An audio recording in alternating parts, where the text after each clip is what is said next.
People, hope you all are doing well. आज हम लोग इंडियन पार्टनरशिप एक्ट में ही एक नया टॉपिक पढ़ेंगे जिसका नाम है टाइप्स ऑफ पार्टनर्स। यानी कि इस टॉपिक में हम ये जानेंगे कि पार्टनरशिप फर्म में कितने तरीके के पार्टनर्स होते हैं। तो चलिए शुरू करते हैं। सबसे पहला होता है एक्टिव और मैनेजिंग पार्टनर। ये बहुत ही, देखो नाम इट सेल्फ सजेस्ट कि बहुत ही ज्यादा एक्टिव होता है, सारी जिम्मेदारी इसने अपने ऊपर ले रखी होती है।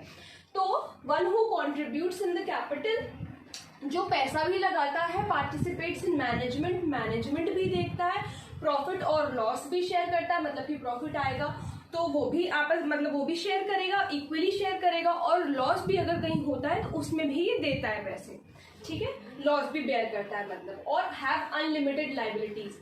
हैव अनलिमिटेड लाइबिलिटीज, मान लो कि अगर कुछ हो जाता है, किसी तरह का कोई ज्यादा लॉस हो जाता है तो ये अपने एसेट्स भी देता है। तो एक्टिव और मैनेजिंग पार्टनर ये होता है, ठीक है। सेकेंड होता है स्लीपिंग और डोरमेंट पार्टनर।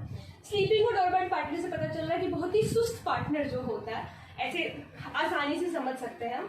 ये कैपिटल कॉन्ट्रीब्यूट्स, कैपिटल यानी कि पैसा तो लगाता है but does not take part in the management. लेकिन मैनेजमेंट में कोई मतलब जो हो रहा है, जो मैनेजिंग, जैसे ये है कि ये मैनेजर भी करता है, लेकिन स्लीपिंग और डोरमेंट पार्टनर ऐसा नहीं करता। मतलब ये दो अलग अलग नाम नहीं है, मतलब अलग अलग ही नाम है, लेकिन जैसे जो स्लीपिंग हो गया वही सेम चीज डोरमेंट भी है, क्योंकि और लगा है या, ठीक है। ऐसे एक्टिव या मैनेजिंग भी बोल सकते हैं हम इसे। तो एक्टिव पार्टनर से भी क्वेश्चन आ सकता है, या आप कंफ्यूज करने के लिए वो मैनेजिंग पार्टनर भी बोल सकते हैं। सेम इसमें भी है, ये स्लीपिंग पार्टनर भी बोल सकते हैं और डोरमेंट पार्टनर भी बोल सकते हैं। तो does not take part in the management, management में कोई पार्ट नहीं लेता, कुछ नहीं देखता कि कैसे क्या चल रहा है, लेकिन शेयर्स प्रॉफिट एंड लॉस, हाँ प्रॉफिट एंड लॉस शेयर करेगा। प्रॉफिट आएगा तो वो उसमें भी इक्वली पैसा लेगा, अगर लॉस होगा तो वो भी बेयर करेगा। इसके पास भी अनलिमिटेड लाइबिलिटीज होती हैं। बहुत ही ज्यादा आसान है, ध्यान से समझिएगा। थर्ड जो होता है वो नॉमिनल पार्टनर होता है। अब नॉमिनल पार्टनर कौन होता है, पहले इसका एक एग्जांपल समझिए। नॉमिनल पार्टनर वो होता है जो सिर्फ अपना नाम यूज करने देता है उस फर्म को। ऐसे समझिए, मान लीजिए कि किसी ने कोई बिजनेस स्टार्ट किया, ठीक है, मान लीजिए किसी ने गिफ्ट की शॉप डाली, ठीक है, लेकिन उस एरिया में एक कोई ऐसा बंदा है, मतलब एक कोई ऐसा इंसान है जो कि गिफ्ट की शॉप ऑलरेडी चला रहा है, उसका बहुत नाम है, उसकी बहुत गुडविल है मार्केट में। तो वो क्या करते हैं, जिसने अभी अभी नई नई शॉप खोली है, वो उसके पास जाते हैं और बोलते हैं कि सर आपका बहुत ज्यादा नाम है, आप प्लीज हमारे नॉमिनल पार्टनर बन जाइए, हम सिर्फ आपका नाम यूज करना चाहते हैं। ताकि अब इससे होगा क्या, देखो इसका बेनिफिट क्या होता है कि जिसने नई नई शॉप खोली है, जब लोगों को पता चलता है कि ये भी उसमें पार्टनर है, जिसकी शॉप अच्छी खासी चल रही है, अच्छा खासा बिजनेस का टर्नओवर है, तो लोग उनके पास भी जाते हैं। तो ये लोग अपने फायदे के लिए ये लोग ऐसा करते हैं, किसी को नॉमिनल पार्टनर बनाते हैं जिसकी मार्केट में गुडविल हो, ताकि उनका भी सामान, उनके सामान पे भी लोग भरोसा करें और उनका सामान भी लोग खरीदें। तो नॉमिनल पार्टनर का मतलब ये होता है। एग्जाम्पल भी दे दिया, समझ में आ गया होगा।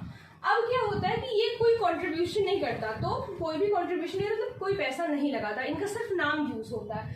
डजंट शेयर द प्रॉफिट, अब पैसा नहीं लगाता तो प्रॉफिट किस बात का, तो प्रॉफिट भी नहीं शेयर करता। Not participate in the management, management भी नहीं देखता, लेकिन अनलिमिटेड लाइबिलिटीज इनकी भी होती है।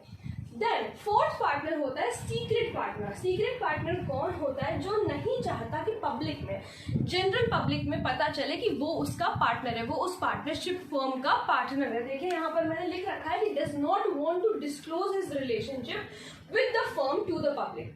जो रिलेशनशिप है, मतलब कि जो पार्टनर बना है, किसी फर्म से जुड़ा हुआ है, वो ये चाहता है कि भाई पब्लिक को ना पता चले इस बारे में कि मैं इस फर्म का पार्टनर हूं, तो उसे हम लोग कहते हैं secret partner. Same as active partner, मैंने यहाँ पर इसलिए लिखा क्योंकि जो काम ये करता है सेम काम इसके भी होते हैं। ये भी पैसा लगाता है, ये भी मैनेजमेंट देखता है, ये भी प्रॉफिट एंड लॉस शेयर करता है, और इसकी भी अनलिमिटेड लायबिलिटीज होती हैं। अब देखते हैं आउटगोइंग पार्टनर कौन होता है। तो आउटगोइंग नाम का भी एक पार्टनर होता है पार्टनरशिप फर्म में, who retires voluntarily without causing dissolution of the firm. देखो आउटगोइंग पार्टनर वो होता है जो कभी भी कह सकता है कि अब मुझे पार्टनरशिप आगे कंटिन्यू नहीं करनी है, तो उसे हम लोग कहेंगे आउटगोइंग पार्टनर, लेकिन उसकी वजह से फर्म का डिसोल्यूशन नहीं होता है। फिर सिक्स्थ जो है वो लिमिटेड पार्टनर। लिमिटेड पार्टनर का मतलब है who is liable only up to the value of his capital contributions in the firm. देखो लिमिटेड पार्टनर का मतलब ये होता है कि ये पहले से ही अपनी लायबिलिटी बता देता है। जैसे कि मान लो कहीं पर 10 लाख का नुकसान हुआ, मान लो पार्टनरशिप फर्म में 10 लाख का नुकसान हुआ बिजनेस में, तो ये पहले ही बता देता है कि अगर 10 लाख का नुकसान होगा तो मैं 1 लाख रुपए ही दूंगा, तो उसे हम लोग कहते हैं लिमिटेड पार्टनर। फिर सेवेंथ है partner by estoppel, a person who is considered through his or her own initiative or behaviour he or she gives an impression to others that he or she is a partner.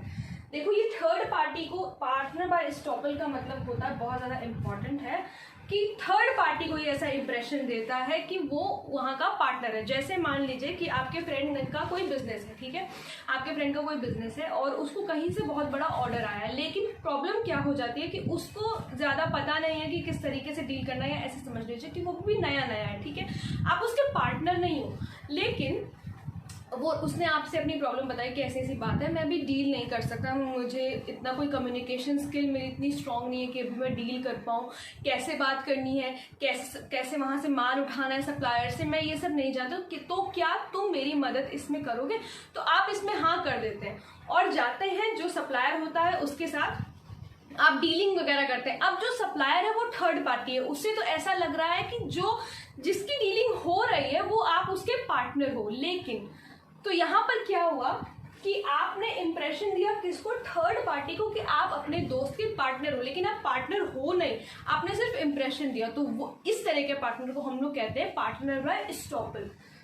Then the last thing is partner by holding out, a person who though is not a partner in a firm but is represented as a partner। देखिए ऐसे समझिए, मान लीजिए जैसे colleges में student union होते हैं, उसमें अगर कोई बच्चा आकर के आपसे कहता है कि मतलब मैं ज़्यादा कुछ जानता नहीं हूँ या मैं बहुत ज़्यादा एजुकेटेड नहीं हूँ, लेकिन मैं चाहता हूँ कि आप लोग मुझे अपने यूनियन में शामिल कर लो। ये एक बहुत ही सिंपल सा एग्जाम्पल है। ऐसा बिजनेस में भी हो सकता है, कोई व्यक्ति आए और आपसे कहे कि भाई मुझे ज़्यादा कुछ पता नहीं है इसके बारे में, या लेकिन मैं पार्टनर बनना चाहता हूँ, तो आपने उसे पार्टनर बना लिया, मतलब he is not able to do anything, लेकिन आपने उसे पार्टनर बना लिया, तो हम उसे उस तरह के पार्टनर को हम लोग कहते हैं पार्टनर बाय होल्डिंग आउट, कि वो सिर्फ मतलब रिप्रेजेंटेड है एज अ पार्टनर आपके फर्म के लिए, लेकिन एक्चुअल में वो पार्टनर नहीं है। पर्सन हु दो is not a partner in a firm, लेकिन उस सिर्फ पब्लिक के लिए जनरली वो रिप्रेजेंटेटिव है कि हाँ ही इज अ पार्टनर।